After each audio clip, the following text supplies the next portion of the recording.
ازيكم فنانين في قناة كتالوج الفن، الكتالوج الخاص بيك كفنان. النهاردة احنا في المحاضرة التاسعة من كورس أساسيات الرسم. الجزء بتاع البورتريه هو جزء من الكورس الكبير، لكن هو لوحده يعتبر كورس كامل من من الصفر، من تحت الصفر كمان لحد الاحتراف.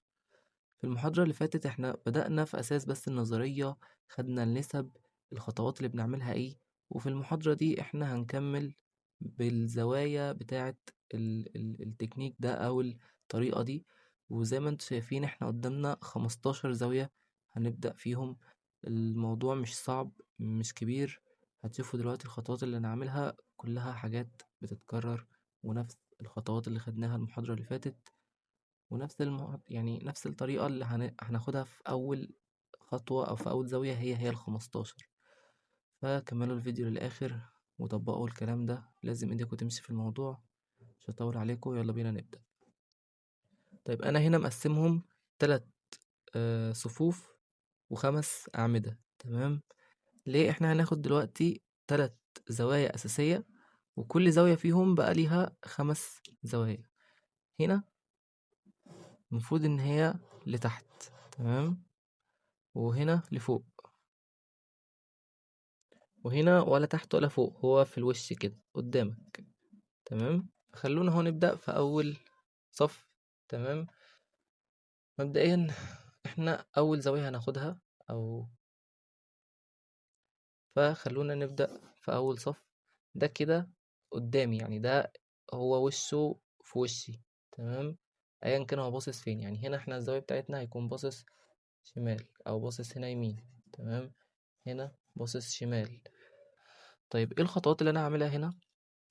الموضوع مختلف سنة بسيطة خالص عن المحاضرة اللي فاتت في الزاويتين دول.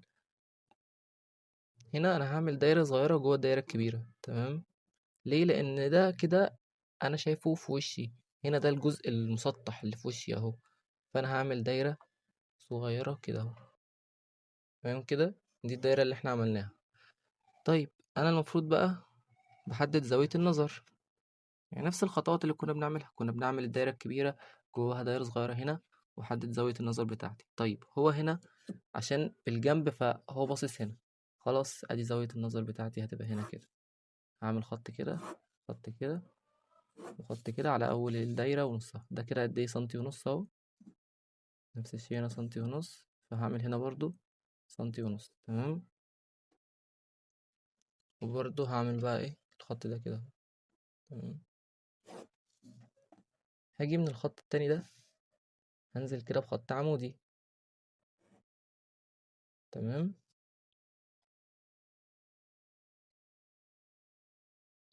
ومن هنا كده ده بس الفك بتاعي، تمام. مش لازم تعمل الخط ده دلوقتي، خلينا ماشيين كده ايه بالخطوات اللي كنا ماشيين بيها المحاضرة اللي فاتت. ادينا اهو عملنا الدايرة الكبيرة جواها الدايرة الصغيرة، حددنا زاوية النظر خلاص، هو باصص هنا كده، تمام. ونزلت من زاوية النظر بالخط العمودي اللي هو هيبقى فيه هنا الدقن، تمام. وهنا ده بنزل منه بالفك. احنا هنا كنا بنعمل في الدايرة الصغيرة في المحاضرة اللي فاتت، كنا بنعمل يعني الخط ده كده بتاع زاوية النظر اهو، وعليه خط عمودي عشان ننزل منه بالفك. فادي اهو زاوية النظر اهي، وادي الخط العمودي، هنزل كده اهو بالفك،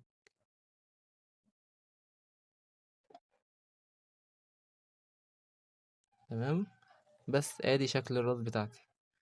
هتقل بقى عليها كده اشوف شكل الراس. المفروض هيبقى كده اهو اهو.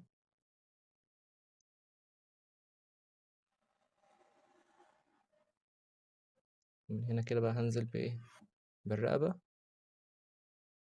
تمام. ده كده شكل الراس بتاعتي.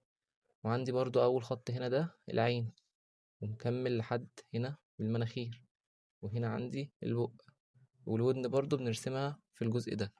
في حاجة صعبة؟ ومفيش حاجة صعبة، نفس الكلام اللي قلناه في المحاضرة اللي فاتت، تمام. طيب يا ترى هنا انا هعمل ايه؟ اكيد هعمل نفس الخطوات اهو. ارسم دايرة جوه الدايرة الكبيرة، تمام. برضو اهو خط في اول الدايرة، وادي ده الخط اللي في النص، خط في اخر الدايرة كده. وتقيس ادي سنتي ونص، تمام. لا دول سنتي ونص اهو.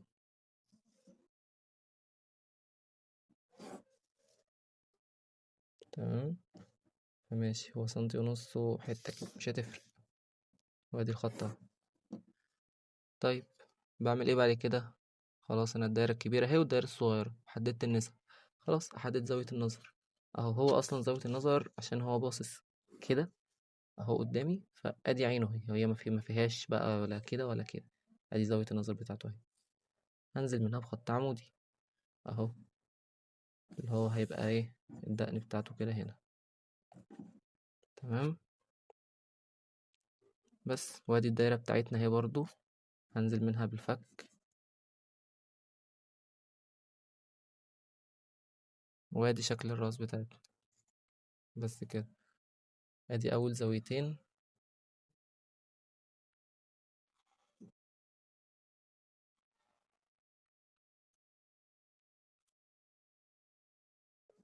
برضو نفس الشيء، العين هنا، المناخير، البق، والودن برضو بنرسمها هنا.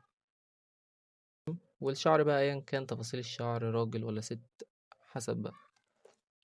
انا كده دلوقتي احنا بنعمل الزوايا او الاشكال كده، ده شكل الجمجمة، كأن دي كده انا برسم الجمجمة. وبعد كده بقى هتبدأ ترسم عليها الملامح، بس ده طبعا قدام شوية لما ندخل في الملامح. تمام. وفي التفاصيل بقى من اول الرمش لحد الشعر، كل حاجة في البورتريه او كل حاجة في الوش هاخدها بالتفصيل. طيب تالت زاوية هنا عندي ايه بقى؟ هو باصص لي في وشي كده اهو، هو في وشي انا دلوقتي باصص له، انا قاعد باصص له اهو. تمام. فمفيش اي يعني مفيش تعديل هعمله قوي هنا، مفيش دايرة في قلب دايرة. ليه؟ انا عندي اصلا الدايرة دي بعملها لان ده كده الجزء المسطح اللي في جنب الدماغ. طب انا ده كده اهو في وشي، فين الجزء المسطح؟ هيبقى هنا كده. هعمل خط هنا وهعمل خط هنا اهو، ده كده الجزئين المسطحين هم بتوع الدماغ. تمام. هوصل دي كده اهي، ودي كده اهي، كأني بعمل مربع جوه الدايرة. طيب دي كام سنتي اهي؟ دي سنتي ونص. دي نفس الشيء ماشي. هاجي هنا برضو اهي، هعمل كده. تمام. كده اهو حددت النسب بتاعتي.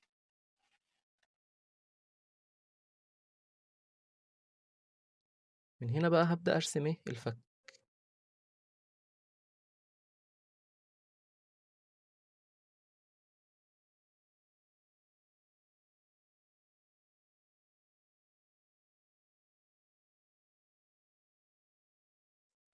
تمام. ادي الفك اهو وادي الدقن، عشان يبقى شكل الوش بتاعي كده. وانزل اهو برضو بالرقبة عشان الشكل النهائي عندي هيبقى كده اهو.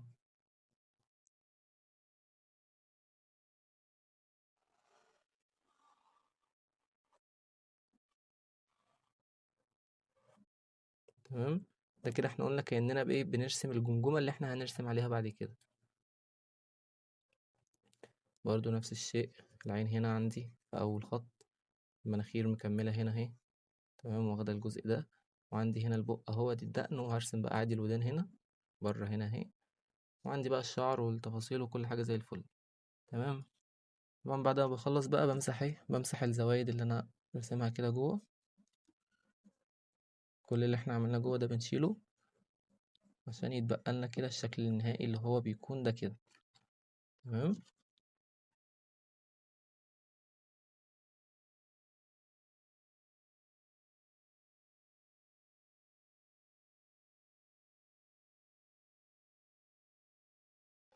رابع زاوية عندي هي ايه؟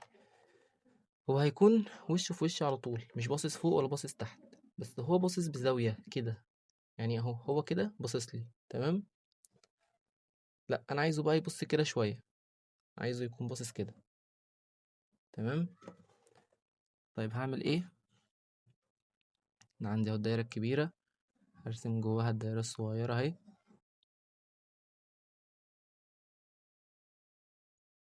حدد النسب بتاعتي. ادي اهو، دي قد ايه، سنتي ونص برضو، سنتي ونص. تمام. ادي اهو.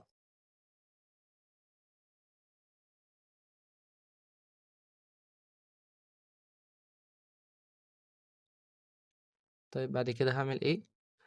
عندي زاوية النظر بتاعتي اهي، هنا كده اهي. تمام. هطلع منها اهو بالخط ده كده، ودي هنزل عليها بخط عمودي عشان اطلع منه بالفك. وعند زاوية النظر برضو خط عمودي كده عشان الدقن هتبقى هنا كده. وابدأ بقى ايه، ارسم اهو شكل الراس بتاعتي. هنا الفك اهو لحد الدقن هنا، وادي الراس اهي كده.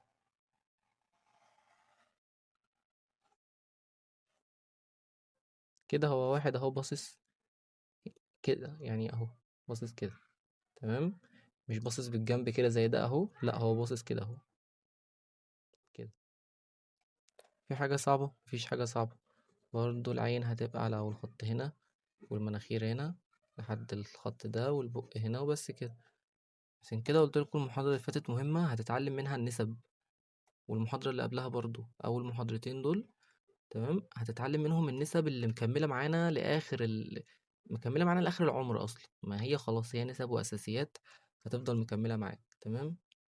طب يا ترى هنا هعمل ايه؟ برضو أكيد هعمل عكس اللي عملته هنا. ادي اهو الدايرة الصغيرة بتاعتي، هطلع منها اهو بالخط كده. ماشي، 2 سنتي، 2 سنتي، 2 سنتي.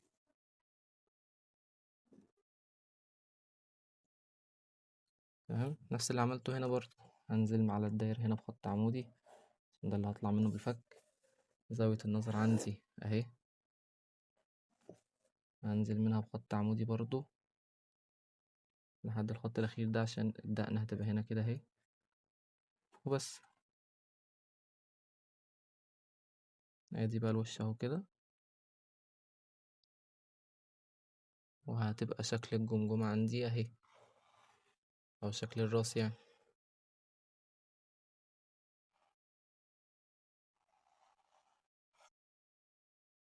برضو عندي الودن هنا في الربع ده اهو، هنا كده، عينين، مناخير، البق. تمام. بس. وبنمسح بقى اللي احنا عملناه هنا كده، اللي هو الدواير والحاجات دي كلها.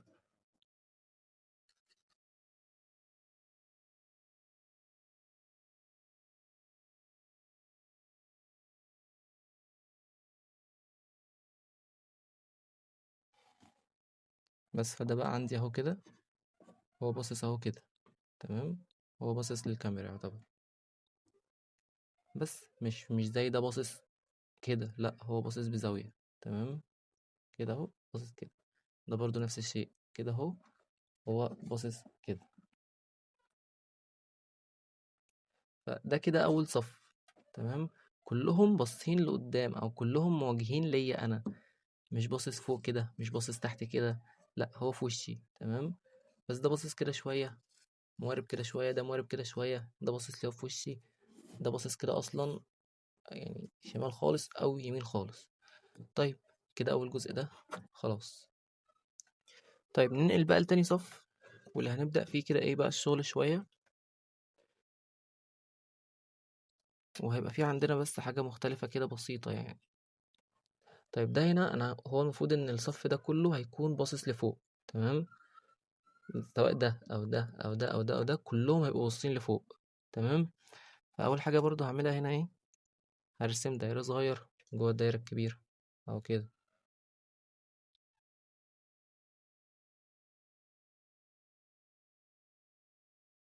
تمام. الاختلاف هنا بقى، انا عندي هنا علامة الزائد اهي قدامي كده، لا انا هعكسها، انا هخليها بزاوية كده. تمام. هخليها علامة اكس، علامة الزائد هخليها اكس. تمام. ليه؟ لان انا عندي زاوية النظر هي هتبقى هنا كده. ادي اهو، ده عندي كام كده اهو، 2 سنتي، 2. ماشي. تمام. ادي اهو زاوية النظر بتاعتي، زاوية النظر فين؟ هنا اهي كده. تمام. وادي الخط اهو بتاع الفك، وادي هنزل هنا بالخط اللي هيكون عليه الدقن. تمام. بس كده. وارسم بقى انا تفاصيل وشي. ادي عندي الفك هيبقى هنا كده اهو.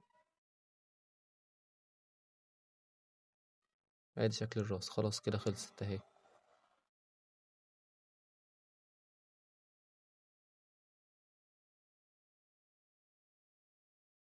تمام. العين هنا اهي، مناخير، البق.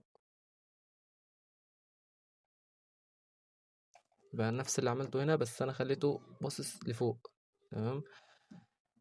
بديهي هعمل هنا ايه؟ ما هو نفس الخطوات، ما تزهقش من كتر التكرار. انت شايف الموضوع بالنسبه لي بسيط خالص ومفيش اي معاناه. ليه؟ خلاص اتدربت كتير، فالموضوع سهل. اقعد اتدرب كتير بقى كتير. طيب هعمل ايه هنا؟ علامه الزائد هخليها اكس كده. تمام اهو. تقريبا الاتنين هيدخلوا في بعض بس مش مشكله. عندي دي قد ايه اهي؟ سنتي ونص وواحد. ماشي اهو هنا كده. تمام. بس ادي زاوية النظر اهي. هنزل منها الخط بتاع الدقن. معلش بقى على الاتنين اللي دخلوا في بعض دول، بس هي ايه، مفيش مكان في الورقة. وادي الفك بتاعي. بس ادي شكل الراس اهو.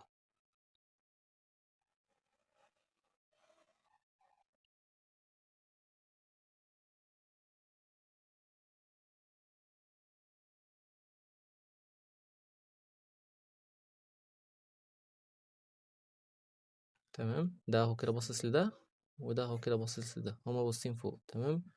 ادي الخط بتاع العين، مناخير، البق. والودن بقى بنرسمها برضو هنا في الربع ده. خلاص احفظوا، الودن بيبقى في الربع ده من الدايرة. الدايرة دي احنا هنا بتبقى مقسومة 4/4، هي في الربع ده. طيب هنا هعمل ايه بقى؟ نفس اللي عملته هنا. هنا انا ما عملتش حاجة. خطين اهو في الجنب. تمام اهو. ده كده الجزء المسطح اللي في الوش. بس هنا هو باصص لفوق، فانا اللي هيبان عندي ايه يعني؟ مش هنزل بقى بالدقن لتحت هنا، لا انا يا دوبك هتبقى باينه الدقن هنا. انت لو حد قدامك باصص لفوق هتبقى شايف اول حاجه في وشه كده هي دقنه، ومكمل بقى راسه لفوق، وشايف رقبته بس. تمام. فده اللي انا هعمله. عندي رقبته هي هتبقى من هنا كده. تمام. عندي الخط ده اهو كده.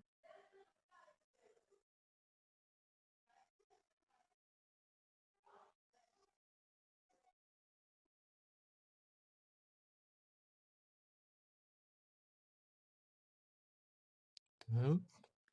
والدقن بقى هتبقى كده. يعني يا دوبك بس هاخد سنة بسيطة من هنا كده.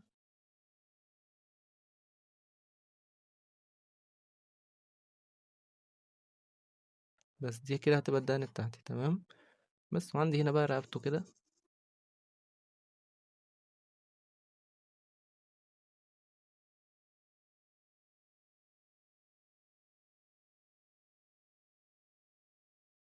بس متخيلين معايا هون المنظر ان هنا هي تبقى عينه كده. تمام.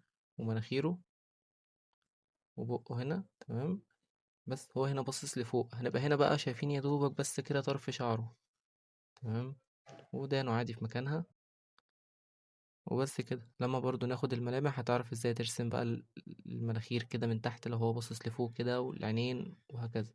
بس ده الشكل كده، ده شكل الجمجمة بتاعتنا. تمام. يعني مش زي اللي فوق ده. ده باصص اهو في وشي، دقنه باينة والفك بتاعه باين ومش عارف ايه. ده باصص لفوق، انا بس شايف دقنه كده، شايف باقي وشه ورقبته. تمام. تالت برضو نتقل هنا اهو على الوش كده.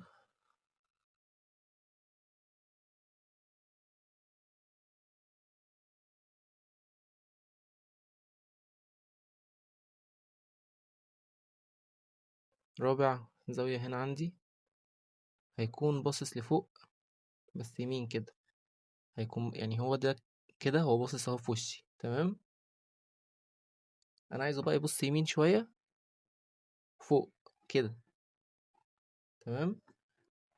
فنفس الخطوات اللي عملتها فوق، انا اهو الدايرة الكبيرة جواها الدايرة بتاعتي الصغيرة اهي. تمام. الاختلاف بقى يبقى انا ايه، زاوية النظر اهي كده، انا عايزه يبص فوق هنا اهو، هيبص كده. تمام. فهعمل كده اهو، ادي الخط بتاع زاوية النظر. تمام.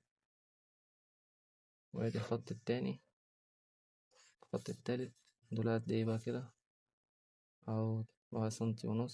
ماشي، دول 2 سنتي، كبرت سنة هنا، مش مشكلة، خليها هنا 2 سنتي عادي. تمام، لأن احنا هنا بس بنرسم كده كروكي الشكل بتاع الجمجمة والطريقة.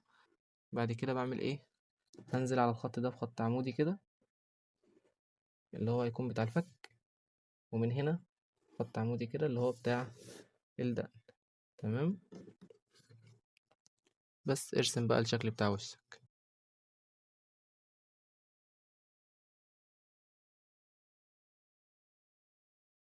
هتقل بقى عليها كده تبان اهو.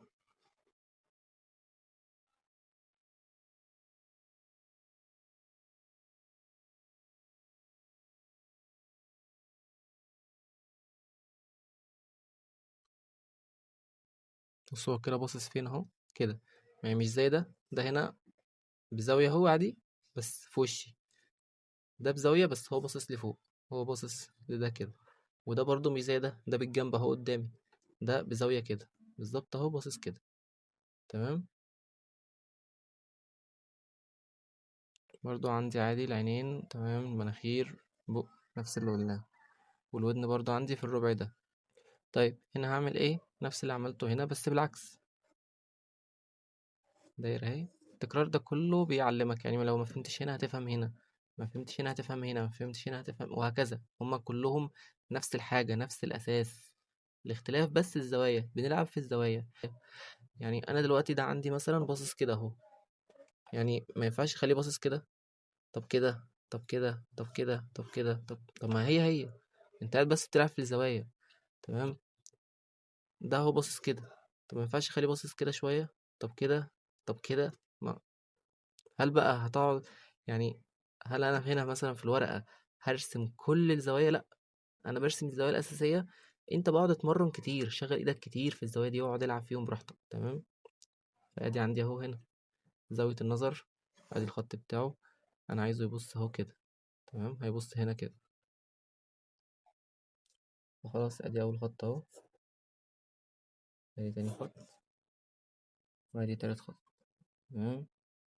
2 سنتي، 2 سنتي، 2 سنتي.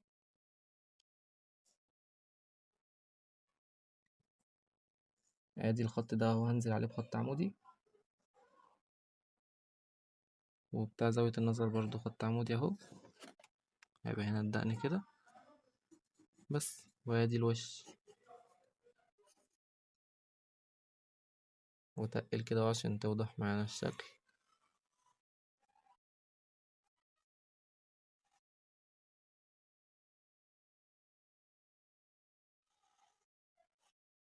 بس كده، عينين، مناخير، البق، الودان هنا.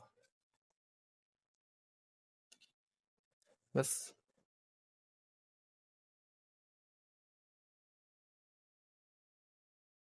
نمسح كده بقى العك كده كله.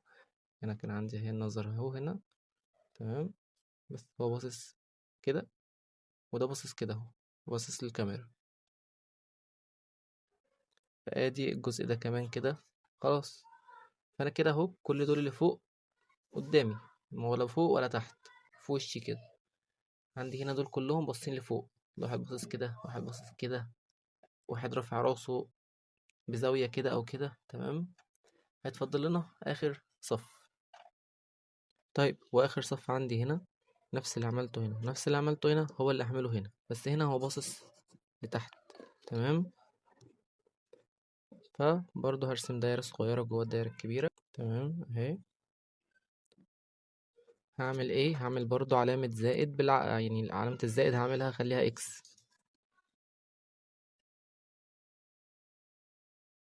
تمام. ودي اهي كده زاوية النظر بتاعتي. تمام. دي سنتي ونص اهي برضو ماشي. اهي زاوية النظر اهي كده. هنزل منها بخط عمودي بس، وادي الفك اهو.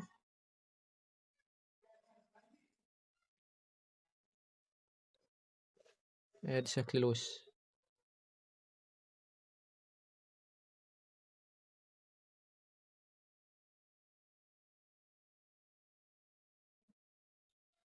تمام، برضو العين هنا، مناخير هنا، البق هنا. في اي مشكلة؟ مفيش. نفس اللي عملناه هنا هو اللي بنعمله هنا، هو اللي بنعمله ايه هنا. تمام. نفس الشيء برضو اللي عملته فوق هو اللي عملته في الصف التاني، هو اللي عملته هنا هو اللي هعمله هنا. دايرة جوه الدايرة اهو.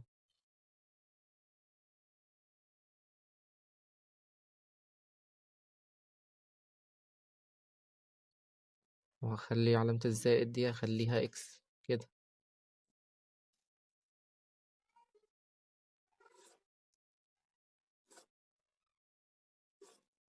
تمام ماشي ماشي.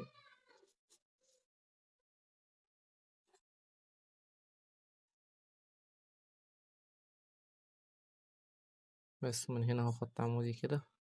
بدأنا هنا، الفك بتاعي هنا اهو. وادي شكل الوش كده، او شكل الجمجمة يعني بتاعتي. العين هنا اهي، مناخير، بق، الودن هنا، الودن هنا. في اي مشكلة كده؟ وده بيبص تحت وبيبص تحت بيدور على حاجة هنا. نفس الخطوات بتتكرر. هنا بقى هعمل ايه؟ والله انا عندي ده باصص لتحت، فانا هيبقى باين لي كده من فوق ايه؟ هيبقى باين لي راسه. تمام. يعني ادي اهو الخطين اللي في الجنب، الدايرتين بتوعي هم الصغيرين كده. تمام. وعندي بقى ايه؟ دي كده اهي دماغه، وادي كده اهو الخط بتاع زاوية النظر او اللي عينه. الخط التالت، والله اشوف ده قد ايه كده. ده اهو سنتي ونص. نفس الشيء، هعمل هنا سنتي ونص اهو. ده عندي كده الخط ايه؟ التالت. تمام. ارسم بقى الفك بتاعي عادي جدا زي ما رسمته فوق، بس هنا هيبقى اصغر شوية. ليه؟ لان انا شايف برضو وشه من فوق، انا شايف حتة بس من الفك كده من تحت. تمام. فاهو هعمل كده.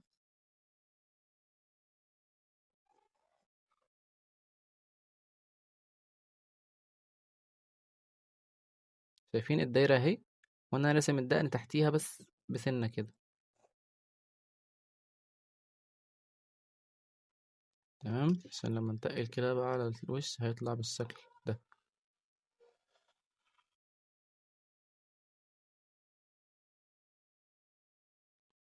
بس وادي رقبته برضو. تمام.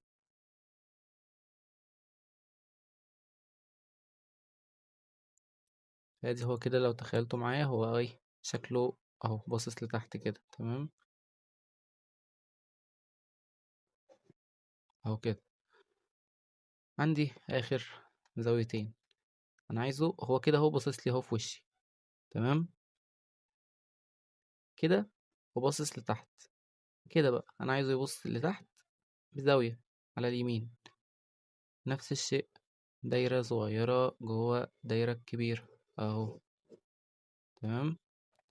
زاوية النظر عندي هتبقى هنا كده، اطلع منها بخط، وادي خط اهو، وادي الخط اهو. تمام. عندي اهو ماشي سنتي ونص، سنتي ونص، وادي، وادي الخط الاخير اهو. من زاوية النظر هنزل بخط كده عمودي عشان ده بتاع الدقن، وعلى دي برضو هنزل بخط عمودي اهو كده. ادي الفك بتاعي، وكده شكل الوش اهو خلص. خلاص كده اهو. هعمل كده.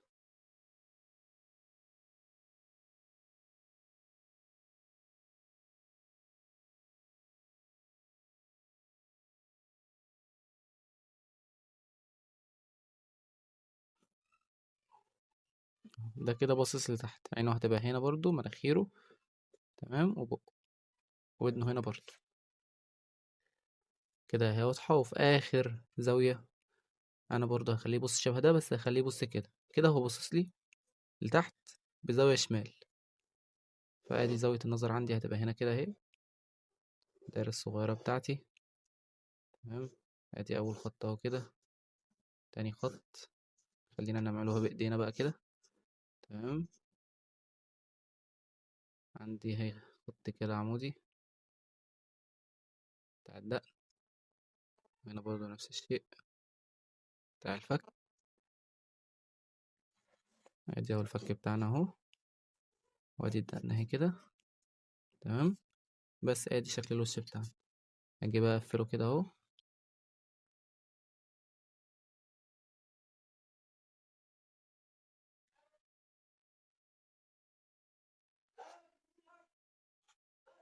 الودن برضو بتاعتي هتبقى هنا، ادي يعني اهو هنا كده، مناخيره هنا، بقه هنا. تمام. في اي مشكلة في الزوايا دي كلها؟ في الاول ممكن تكون اتخضيت من 15 زاوية هنرسمهم. انا يعني عايز اقول لكم ال 15 دول ولا حاجة. يعني انا في كل زاوية من دول، يعني دي مثلا ممكن اعمل منها 30 شكل. باصص كده كده كده كده، معاك عقارب الساعة كاملة، يعني معاك كده. يعني الزاوية دي اهي مثلا، معاك عقارب الساعة كاملة كده. او دي مثلا، والله هو باصص كده، لا عايزه كده كده كده، لحد ما تخليه يبص الناحية التانية هيبقى شبه ده كده، وتكمل لحد ما يبقى باصص لفوق شبه ده كده.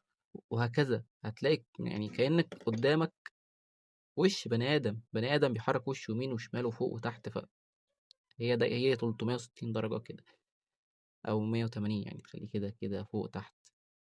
فالموضوع ما بيخلصش، يعني مش هما ال15 دول وبس. ال15 دول اللي هما الأساس، يعني الزاوية الأساسية. والله باصص يمين شمال، يمين فوق شوية، شمال فوق شوية، تحت تحت يمين شوية، تحت شمال، في وشك هو أول صف، وهكذا. دي كده بس خمس، يعني 5 زوايا كده لكل ناحية فيهم، يعني يمين شمال فوق تحت. تمام. فده كده برضو الأساس بتاعنا في الزوايا، زي ما كان المحاضرة اللي فاتت واللي قبلها الأساس في الطريقة أصلا. يعني أول محاضرة كانت الأساس في النسب، تمام، تفهم منها النسب إيه بتاعت الوش وكده. تاني محاضرة الأساس بتاعت الطريقة دي. تالت محاضرة أنت خدت بقى الزوايا، يعني خدت زوايا أكتر وإزاي ترسمها. تمام. وهكذا كل محاضرة بتكمل حاجة كانت ناقصاك. دي الجملة اللي بقولها. فبجد اهتموا بالمحاضرات، تابعوها أول بأول وطبقوا عليها. ومش محتاج أقول طبعا اللي هتطبقوه واللي هتعملوه. يعني الزوايا دي كده اهي، بصوا أنا نفسي بطبق، يعني أنا نفسي أهو زيكم. تمام. يعني غير اللي أنا بشرح هنا، أنا بطبق أهو أنا كمان. تمام. شايفين الشغل ده اللي أنا عايزه على التليجرام؟ يعني دي كده اهي الصفحة دي كده أنا عايزها تتعمل وتتبعت على جروب التليجرام. تمام. أي تعديل أي حاجة أنا بتابع معاكم هناك. تمام. فشوفوا يعني بطبق اهو زيكم، فالمفروض ان انتوا كمان تطبقوا وتبعتوا شغلكم ده عشان اتابع معاكم. تمام. وده عشانكم برضه. وبس كده، دي كانت محاضرة النهاردة. نشوفكم على خير المحاضرات الجاية.